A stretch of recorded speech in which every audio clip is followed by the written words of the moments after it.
And now let's turn to an energy story unfolding in Southern California that could have parallels here in Colorado.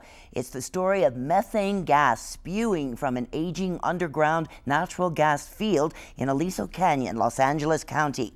The leak is visible only by infrared camera, and this is recent video posted by the Environmental Defense Fund showing the well owned by Southern California Gas Company, which at one point was estimated to be leaking 1,200 tons a day of methane and other gases, and it's been gushing this way for weeks, since October. Jordan Wirfs-Brock of our Inside Energy team is here with me now. And Jordan, we understand the people living right near this leak are the ones who were feeling sick, and they were concerned about their immediate health and safety. That's why Governor Jerry Brown got in there and did something. But methane is bigger than an immediate health effect. That's right. There's actually several public health and environmental issues that this raises. So the first is the people living near it are getting sick, and they're actually getting sick from an additive to the gas. That so you can, sulfur smell. Yes, so that you can smell and detect it. And so that's making people nearby sick. But methane, which is the main chemical component of natural gas, is also a potent greenhouse gas, which means it's contributing to climate change, and it's a major concern. And then there's actually a third issue with natural gas leaks nationwide, which is that before the gas has been processed, it has all kinds of other chemicals in there, including things called volatile organic compounds, which contribute to the formation of ozone, which is a big public health concern when it comes to air pollution. So essentially, this well is pumping a lot of warming air, warming gases, right into the atmosphere. I think the Environmental Defense Fund said something like the emissions of 700 million cars.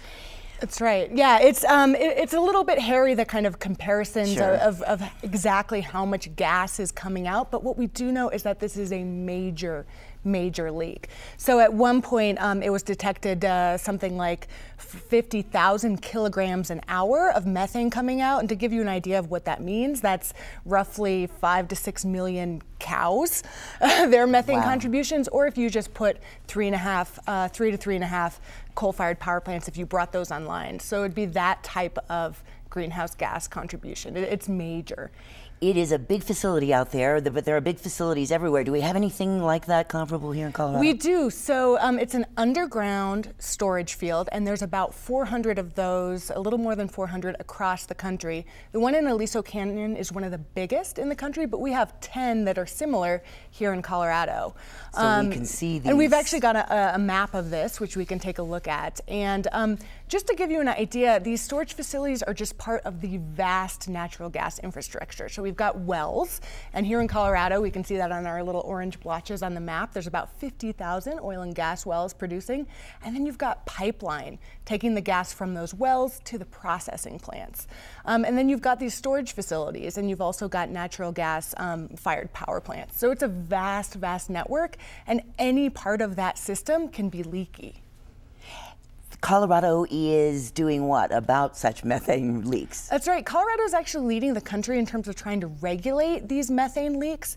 So in February 2014, we put some rules into place, and this is actually looking at leaks from the well pad to the natural gas processing plant. So there's regulations saying that people have to go out and inspect, do visual inspections, and then also take those infrared cameras like the one that we saw earlier and actually kind of scan the area and look for leaks on a periodic basis. So what Colorado is doing is actually leading the way than what the EPA wants others to do? That's right. So the EPA has released some preliminary rules, and they're actually taking those Colorado ones and expanding those nationwide. So they're using Colorado as a model.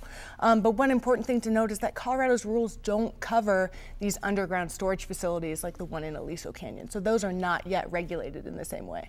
All right, thank you, Jordan. We look forward to your further reporting on the aging infrastructure of natural gas in the country.